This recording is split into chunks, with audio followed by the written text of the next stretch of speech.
Well, it's Monday and a brand new week, and you see your boy the Grizz, so you know what it is, what it do, what it is. Once again, yes, I'm the Grizz. Welcome back to Yesterday Today. This, of course, is the show where we bring you some of the biggest gaming news you may have missed from yesterday today, and I hope y'all had a really good weekend. I did.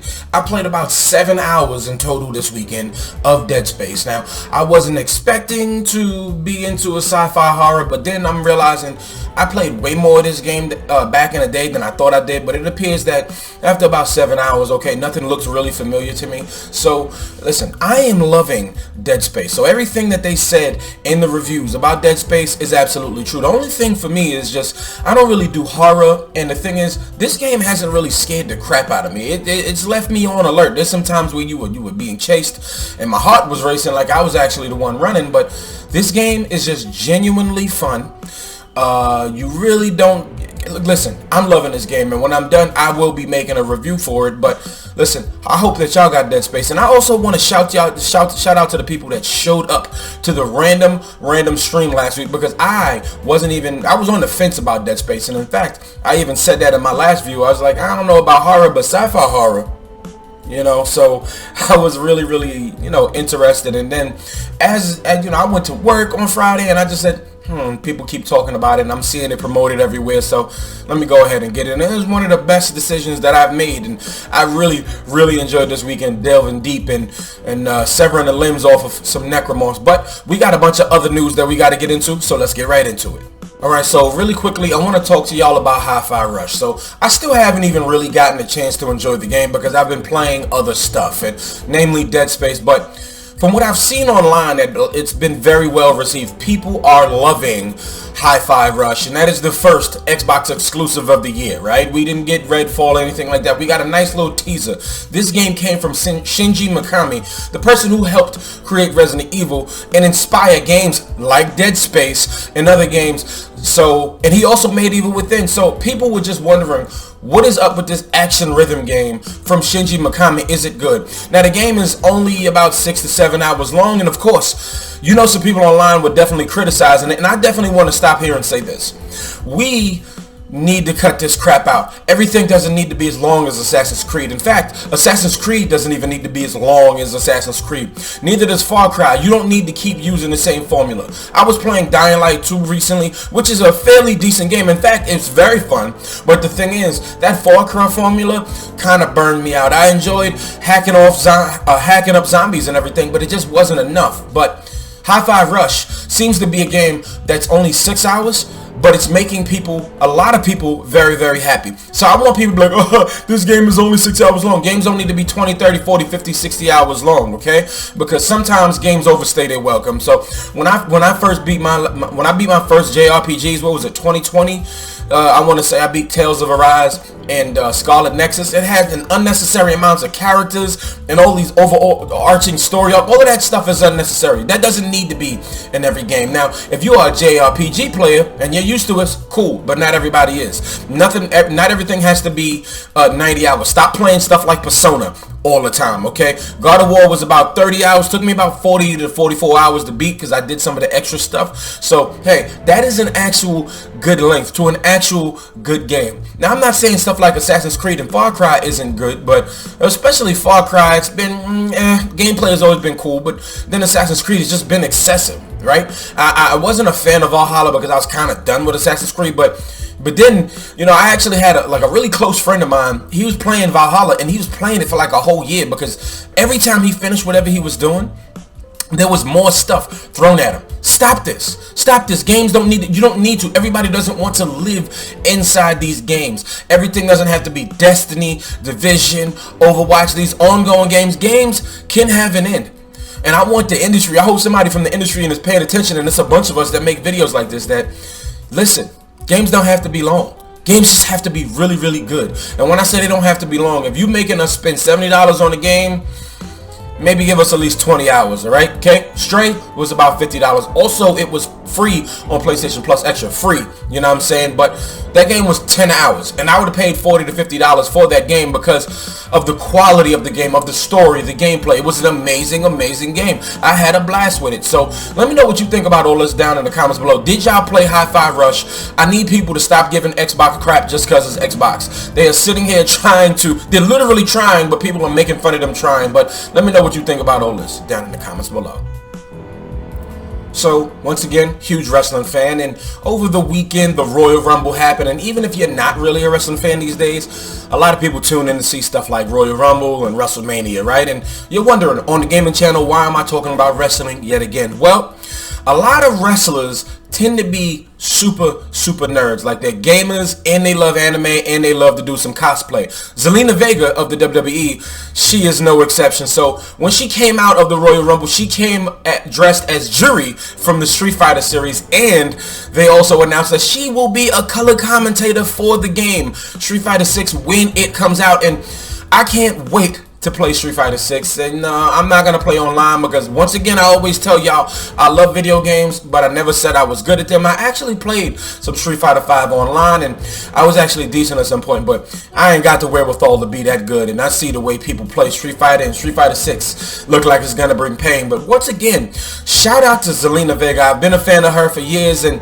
given the fact that she likes this type of stuff, and this really helped her, WWE helped her open up the door so she can get into stuff. Austin Creed, who actually shares a birthday with me, or excuse me, what's his WWE name? Xavier Woods, same birthday. This dude has a channel on YouTube, Up, Down, Down. He's played in gaming tournaments. He actually played against Kenny Omega, who's in basically the rival company.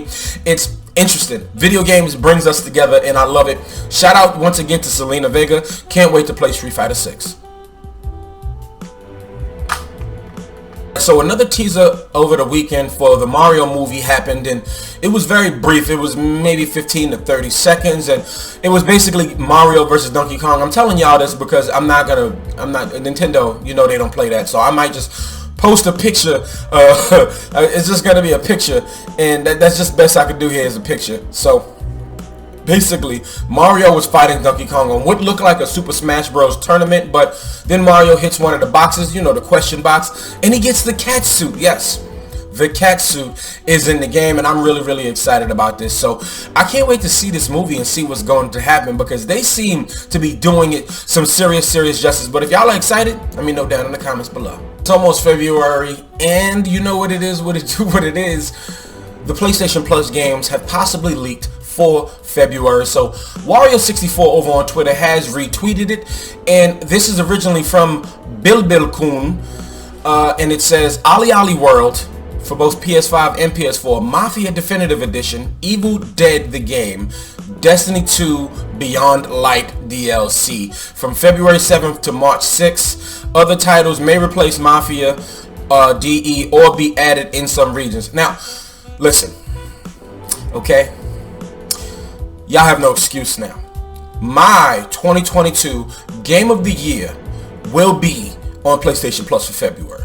Ali Ali World was, for me, the best game last year.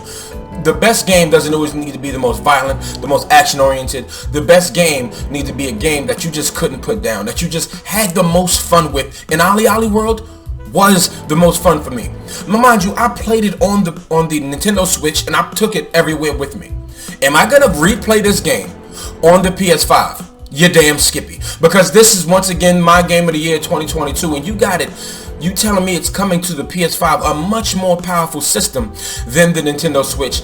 Sign me up. I would love to beat this game again, and I was praying that a physical edition would come out so I can buy it on either the Xbox or the PlayStation, but with it being free on the PlayStation Plus, why not? But if they ever release a physical edition, I'm still going to buy it. I need a vinyl because this game has the most amazing game soundtrack, I should say, and y'all definitely should get into this. And Mafia, those games are always great. The Evil Dead games, it's very similar to the Friday games. You know, you play as one character, or the other characters chase you or try to kill you, you know, that type of thing. Now, Destiny 2 Beyond Light.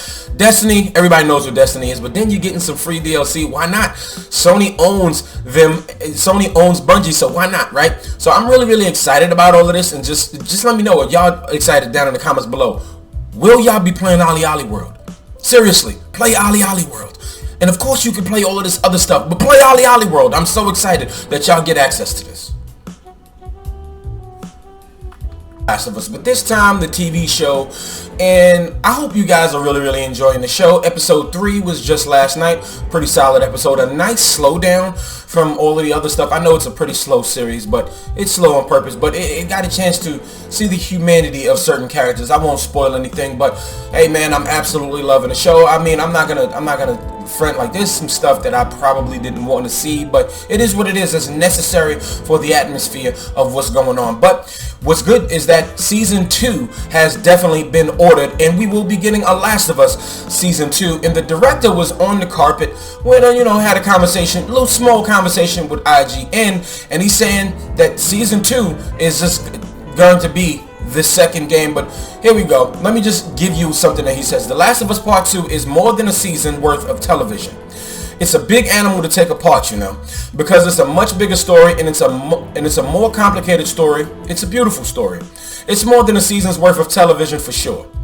And so he's, I'm just excited because this is going to be the most interesting season. Now, season 1 is great, and we all love everything, and people are just just adjusting to some of the changes that they made in the show just to make it for the show's sake, and people are going to love it all the way in the end. I mean, people who've seen the early screening said, yo, this is a great show. So I'm really excited, but season 2 is going to be very interesting because there's certain things from the game that people disagreed with, and I feel like it's a lot of stuff which is, it's silly, right, that people disagreed with. Now, if there's something that you disagree with, a certain narrative part, then maybe, but especially something that happens to something really important. I don't want to talk spoilers here, even though I would love to have that conversation. But listen, when they cast Abby, I'm really interested in seeing where this goes, seeing how far it goes, because they've took some liberties with season 1.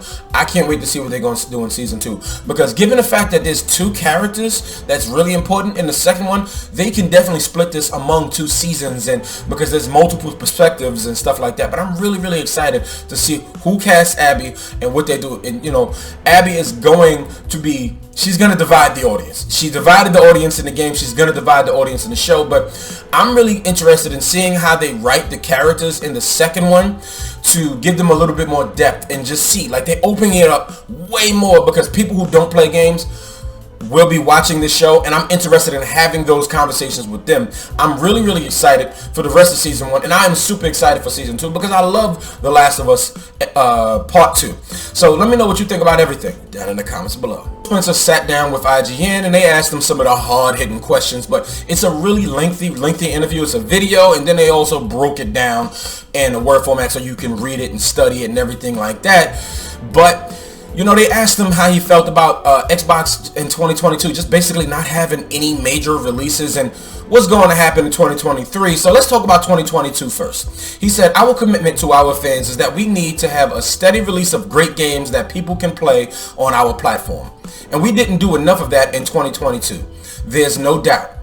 And fundamentally, that's on me.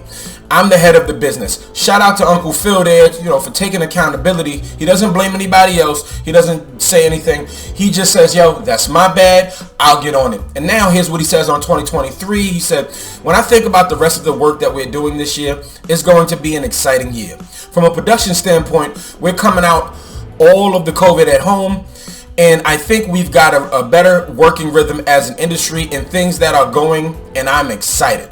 Now, I'm excited as well because we've already got Hi-Fi Rush. People love that. We're going to get Redfall and we're going to get Starfield. Starfield is still the big question for the year, simply because we still haven't seen enough of it. Not enough gameplay, not story, nothing. We just seen just a little glimpse. Now Redfall has definitely got things stirring up and everybody excited because we've seen an extensive amount of Redfall. It's a first-person shooter where you actually can get out there and get it. So I'm really excited, and it's on Game Pass, and it's an Xbox exclusive. Yeah, Hi-Fi Rush hit, and now Redfall is going to hit. Okay, I'm really hoping Redfall really hits, and then this way Starfield is an even bigger hit. It's one of those Bethesda hits, so I'm excited. And he's also mentioned the fact that he loved the fact that they shadow dropped Hi-Fi Rush, and it was such a success. He said, yeah, y'all can see some more of that. Y'all see more of us, more of that from us in the future, because we haven't done a whole lot of that. But What do you think about this? And especially after you watch that interview and hear from it, let me know what you think about down in the comments below. Are you excited? Are you excited for Xbox this year? Let me know down in the comments below. You made it to the end of the video. Thank y'all so much for watching. Let me know what you think about everything we've discussed here today down in the comments below, especially about Xbox and what's going on over there. And can't wait to see what's going on with the release calendar for this year. And are you enjoying The Last of Us? Are you looking forward to season 2? Are you one of those people who felt a certain way about certain things that happened in part 2? Let me know what you think about everything down in the comments below. Let's have a healthy dialogue. But if you are new here, hit that red subscribe button and hit that notification bell so when you know when your boy is posting. Your boy posts Monday to Friday at 9 a.m. helping you start off with the workday. And let us have a healthy dialogue about everything. Hit that like button on your way out, and if you don't like what you heard, come on down in the comments and let's have a healthy conversation. Thanks so much for watching, and this video is finito.